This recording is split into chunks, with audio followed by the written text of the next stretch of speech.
What if you could buy a home in Fairfield with zero down payment and have the seller pay your closing costs too? That's not a fantasy. That's the VA loan, structured correctly. Let me show you how it works. The VA has a rule that allows sellers to contribute toward a buyer's costs. It works in two layers. First, sellers can pay all of your standard VA allowable closing costs. Things like title insurance, recording fees, and the VA appraisal. There's no percentage cap on those standard costs from the seller's side.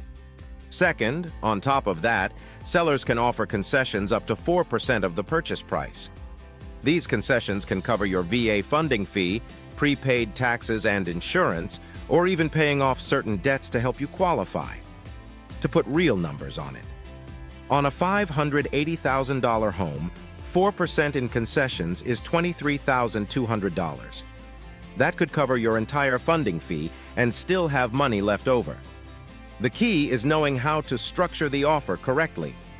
You need a lender who understands what's inside and outside that 4% cap, and an agent who can communicate the offer clearly to the listing side.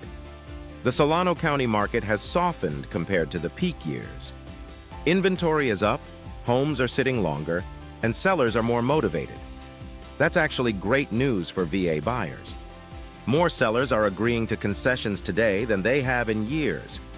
In Fairfield and Vacaville, we're seeing more opportunities to ask for seller-paid costs. If you know how to ask and how to structure it, you can walk into a $600,000 home with zero down, minimal out-of-pocket, and a monthly payment that competes with or beats rent. At Stacey Solutions, we help you understand what to ask for before you write the offer. We structure the concessions correctly, make sure everything stays within VA guidelines, and make sure you're not leaving money on the table. If you want help structuring your next VA offer, reach out to Stacey Solutions. And subscribe. We post real-world VA strategies every week for veterans buying in Solano County. Seller concession availability depends on negotiation and market conditions. VA guidelines cap concessions at 4% of the home's reasonable value. Consult your lender and real estate agent for offer structuring guidance.